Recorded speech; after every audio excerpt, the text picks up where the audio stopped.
नमस्कार, सत्यहिंदी.com में आपका स्वागत है। एक नजर अब तक की सुर्खियों पर। अदालत के आपराधिक अवमानना के लिए दोषी ठहराए गए वरिष्ठ वकील प्रशांत भूषण के मामले में सुनवाई जारी है। सुप्रीम कोर्ट ने 14 अगस्त को भूषण को आपराधिक अवमानना का दोषी पाया था और सजा के लिए 20 अगस्त की तारीख तय की थी। गुरुवार को सुनवाई के दौरान अपनी दलील में प्रशांत भूषण ने कहा कि उनके द्वारा किए गए ट्वीट देश के एक नागरिक के रूप में सच को सामने रखने की कोशिश है। अगर मैं इस मौके पर नहीं बोलूंगा तो मैं अपनी जिम्मेदारी को निभा पाने में फेल साबित होऊंगा। अवमानना मामले में सुप्रीम कोर्ट में सुनवाई के दौरान प्रशांत भूषण ने महात्मा गांधी का हवाला देते हुए कहा कि ना मुझे दया चाहिए, ना मैं इसकी मांग कर रहा हूं। मैं दरियादिली भी नहीं चाह रहा। कोर्ट जो भी सजा देगा मैं खुशी से स्वीकार करने के लिए तैयार हूं। केंद्रीय जल शक्ति मंत्रालय ने गुजरात में मुख्यमंत्री विजय रूपानी के नेतृत्व वाली बीजेपी सरकार को आड़े हाथों लिया है। मंत्रालय का कहना है कि गुजरात की दो नदियों साबरमती और तापी में प्रदूषण रोकने के लिए जो परियोजनाएं शुरू की गई थी उनमें बेवजह देरी हो रही है। इस मामले में जल शक्ति मंत्री गजेंद्र सिंह शेखावत ने 4 अगस्त को रूपानी को पत्र भी लिखा। इसमें उन्होंने कहा कि 2014 में फंड्स जारी किए जाने के बावजूद जहां साबरमती नदी का प्रोजेक्ट अभी पूरा किया जाना बाकी है, वहीं तापी नदी पर तो केंद्र के फंड्स मिलने के 16 महीने बाद तक कोई काम शुरू नहीं हो पाया है। केंद्रीय शहरी विकास मंत्रालय ने स्वच्छता सिटी सर्वे रिपोर्ट को जारी कर दिया है। लगातार चौथे साल इंदौर देश का सबसे स्वच्छ शहर बना है। दूसरे नंबर पर गुजरात का सूरत और तीसरे नंबर पर नवी मुंबई है। केंद्रीय शहरी विकास मंत्री हरदीप सिंह पुरी ने इंदौर के लोगों का शुक्रिया किया है। तमिलनाडु के मंत्रियों में अब राज्य की राजधानी को लेकर मतभेद सामने आ रहे हैं। आपदा प्रबंधन और आईटी राज्य मंत्री आरबी उदय कुमार द्वारा मदुरै को तमिलनाडु की दूसरी राजधानी की मांग के बाद अब राज्य के पर्यटन मंत्री वेलामंडी एन नटराजन ने तिरुचिरापल्ली को राज्य की दूसरी राजधानी बनाने की मांग की है।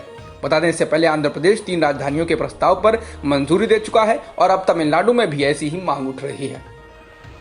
देश की राजधानी दिल्ली में पिछले कुछ दिनों से कोरोना के संक्रमण में कमी देखी जा रही है। इस बीच नए सीरो सर्वे में खुलासा हुआ है कि दिल्ली के 29.1% लोगों में कोविड-19 एंटीबॉडी पाई गई हैं, यानी उनको कोरोना हुआ और वो खुद ठीक भी हो चुके हैं, जिससे उनमें कोरोना के खिलाफ लड़ने के एंटीबॉडी विकसित हो चुके हैं। दिल्ली के स्वास्थ्य मंत्री सत्येंद्र जैन ने कहा है कि 60 लाख लोगों में एंटीबॉडी बन चुके हैं। दिल्ली की आबादी लगभग 2 करोड़ है। बता दें, इससे पहले सीरो सर्वे एनसीडीसी के तहत हुआ था, जिसमें करीब 23% से ज्यादा लोगों में एंटीबॉडी पाई गई थी। इससे पहले पुणे में भी किए गए सर्वे में पाया गया कि 51% लोगों में एंटीबॉडी बन चुकी है।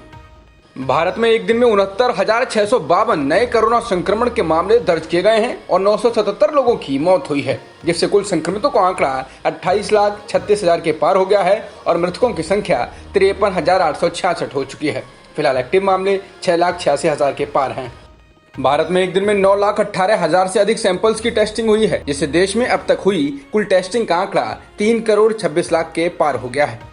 जॉन्स हॉपकिंस यूनिवर्सिटी के मुताबिक दुनिया में संक्रमितों का आंकड़ा 2,24,00,000 के पार हो गया है और मृतकों की संख्या 7,87,000 के पार जा चुकी है। फिलहाल 1,53,00,000 से अधिक लोग ठीक भी हो चुके हैं। जॉन्स हॉपकिंस यूनिवर्सिटी के अनुसार अमेरिका में कुल संक्रमितों की संख्या 55,29,000 से अधिक हो गई है और मृतकों की संख्या 1,73,000 से ज्यादा हो चुकी है। वहीं ब्राजील में संक्रमितों का आंकड़ा 34,56,000 से ज्यादा हो गया है और मृतकों की संख्या 1,11,000 से ज्यादा हो चुकी है। कमला हैरिस ने उपराष्ट्रपति पद के लिए डेमोक्रेटिक पार्टी की उम्मीदवारी को स्वीकार कर लिया है। इसके साथ ही वे किसी मुख्य पार्टी से उपराष्ट्रपति पद की उम्मीदवार बनने वाली पहली ब्लैक और दक्षिण एशियाई मूल की महिला बन गई हैं। इसके साथ ही डेमोक्रेटिक नेशनल कमेटी के कन्वेंशन में कमला हैरिस ने अपने भाषण के दौरान डोनाल्ड ट्रंप को असफल नेता करार दिया। उन्होंने कहा कि ट्रंप नेतृत्व करने में नाकाम रहे।